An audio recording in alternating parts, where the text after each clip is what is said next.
Okay, so there is a difference between the two, between a karmic masculine and a warlock. And so I'm going to break down the difference between the two.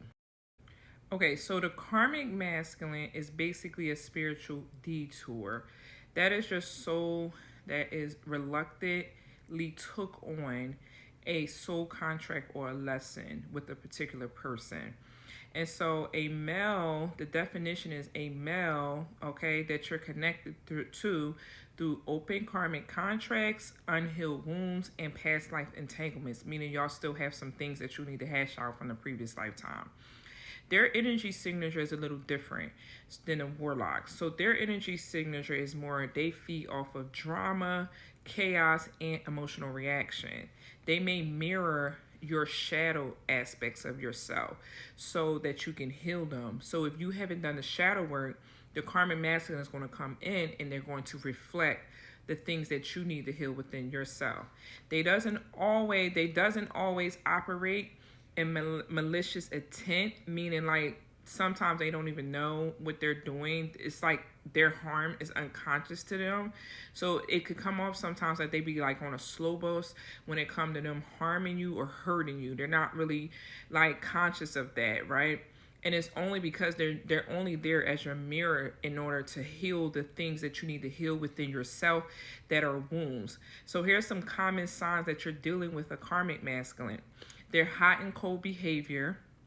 They keep you in an emotional limbo. You repeat the same toxic patterns, but in different outfits, meaning different bodies, but it's the same lesson. Okay, they can wake up spiritually if they do the work, but most of them don't.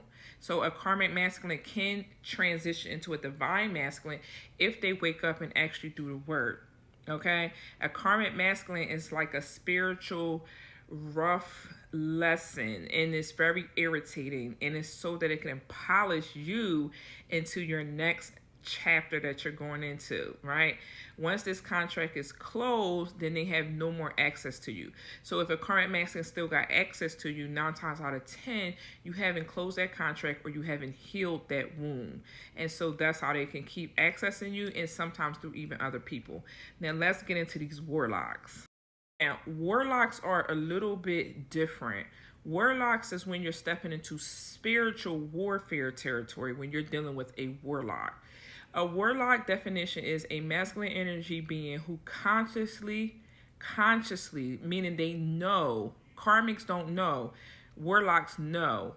Okay, they consciously work with dark forces, meaning dark demons, spirits, entities, and energies. They use occult manipulation, okay? So they could have a occult mindset. And then also energy siphon for personal gain or control. So a warlock masculine knows exactly what they're doing. They are very manipulative. They know what they need to do in order to siphon your energy for their personal gain and control. And what I mean by occult manipulation is what they do is that these are usually going to be men who want everything to be structured. They want everything to be perfect. Like you may even feel like you have to be perfect around them. Like I gotta have the perfect money, perfect job, perfect look, perfect lifestyle. That's how you know you're dealing with a warlock, where you can't really feel your authentic and highest self around a warlock. The purpose of them is not to teach you. They're not teaching you soul contracts. They're not teaching you soul contracts. A warlock contract is different than a karmic contract. They're not teaching you nothing, right? They're there to bind you, to curse you, and to siphon or destroy your spiritual authority. If they can get you to destroy your spiritual authority, if they can bind you so that they can siphon and use your energy, if they can curse or siphon you as a sacrifice to whatever energy or entity that they're working with, that's their main job. They're not a lesson. They're someone you need to get far, far away from. Okay? Here's the energy signature of a warlock. They know exactly what they're doing in the spiritual manipulation. Usually these could be spiritual or religious narcissists and manipulators. They often hide They often hide behind a mask of love, wisdom, and religion, meaning like they just so want love, they're so wise, they're so religious, or they're so spiritual, they just swear that they're doing the right thing, but behind that is other intentions and agendas behind it. They're not really honest or truthful. They also work with spells, curses, soul binding, and demonic pacts. So when they are working with spell work, these type of men will be the ones that when they're sleeping with you in the bedroom, they're saying certain things like, this is my, cat box. I own this. I own you. You ain't gonna never do this. They know how to do the best sex magic, and the like when they're talking to you through that, they're casting spells. They're doing soul binding work. Okay, that's how they bind your soul. Okay, and so there's usually a demonic pack force. Usually warlocks have multiple demonic packs or forces or energies that they work with. It's not just one demon, it's not just one parasite. There could be several of them. Common signs that you're dealing with a warlock is 1, you feel spiritually drained, disoriented, or fogged after contact with them. 2, you having night attacks, dreams, or bindings, or you feel like you're being watched. Okay, the biggest sign is night attacks or them popping up in my dream. I told y'all one time my ex popped up in my dream, but he put somebody else's face on top of his face so that he can try to get me into a contract. And how he was trying to get me into a contract is that he was trying to put like his boob in my mouth. And I recognized the boob, that it was his boob. And I'm like, this is such and such. And, but he came to me in like a familiar face to make me feel comfortable. But then when I looked at the body was his body. So they mess with you in your dreams and attacks and stuff like that in your dream state in the 4D astral. Your spiritual gifts start to diminish in their presence. So you don't feel as intuitive, you don't feel as powerful, you don't feel as like high vibrational around them as you would normally do if you're not around them. So they could come around and then your energy will start to feel less than what it's supposed to be. They use rituals and words and objects to exert control. So like I was saying, they know how to use their words to get you to bind. And you may think it's love. You may think that it is not nothing. That oh, they just said that I'm trying to tell you, you got to pay attention to a warlock's wording and what they're saying. They're very much good at doing that. And the reason why warlocks are like that is because their power, some people think warlocks are powerful, but they're only as powerful as energy that they're ciphering from other people. So if there's a warlock masculine, they're ciphering 2, 3, 4 different women's energies from their past, right? That makes them more powerful. It makes their spell work in regards to what they're saying more stronger. Okay, so that's how you're like, well, how does it that they stuff work? Because they're not getting their energy from source. And I'm going to talk about that on the next video. Okay, so the warlock is not part of a cute karmic storyline. Some of you could be with karmics for a very long time and it feels like, cute, but they're not really manipulating your energy. They are an active spiritual threat. Okay, their contracts with them are often forged under duress, deceit, or generational curses and must be dissolved in spiritual court. You have to take a warlock straight to spiritual court.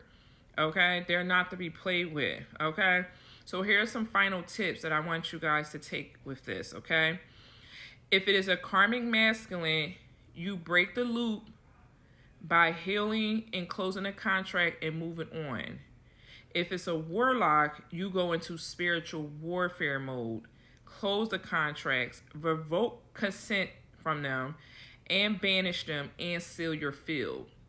So when you're working with a warlock masculine, it's a little bit more different of work that you got to do because you got to seal, you got to go to spiritual court, and you have to banish a warlock's energy. That they are something a little bit more serious.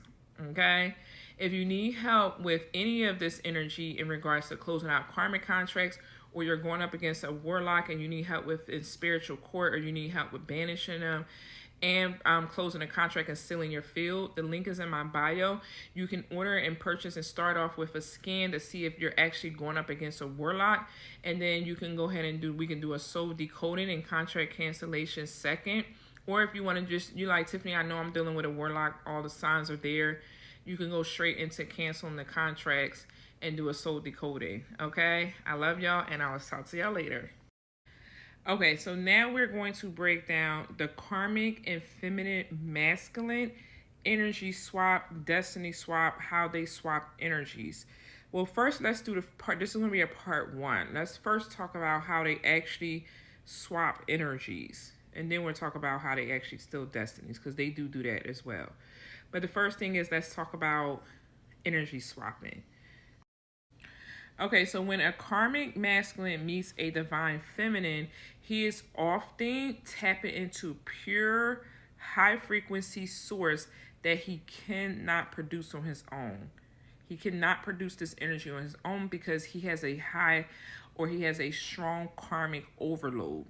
And usually when you're in a high karmic overload, or you're in a karmic energy, meaning you can't manifest, you can't create, you can't get no energy without getting energy and source from somebody else or other energies around you.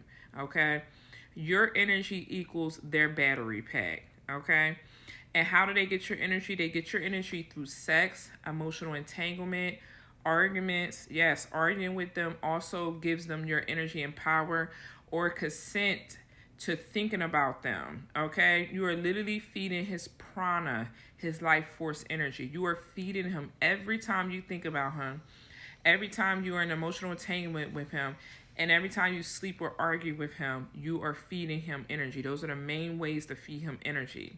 Okay, how he actually manifests through you.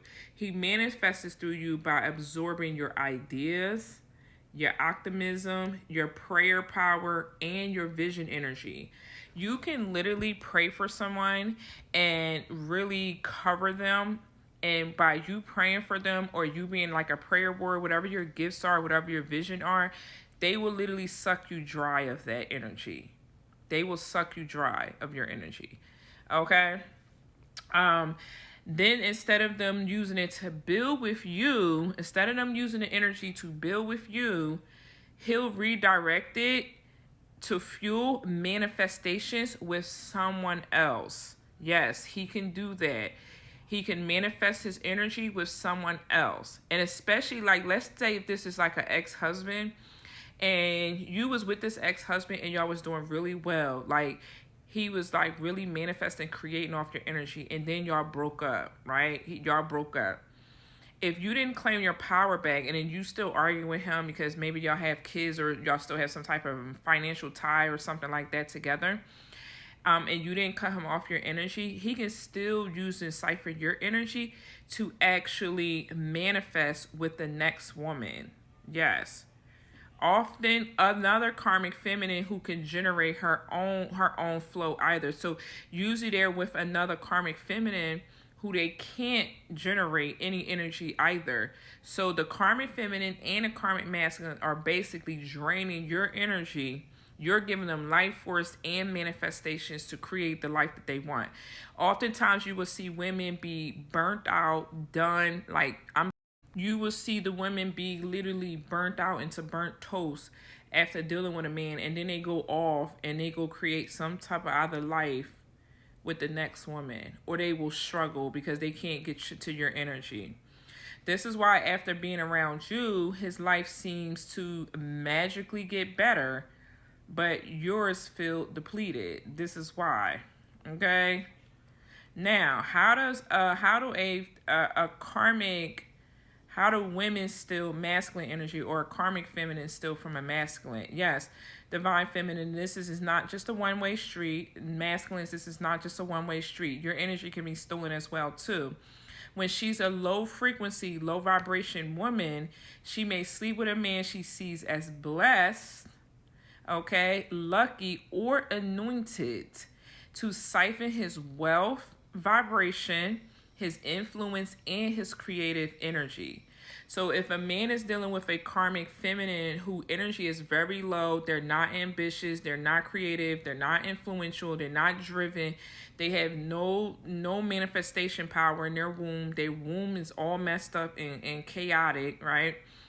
She sees a man that does have all of these blessings and qualities, so then she can siphon his wealth.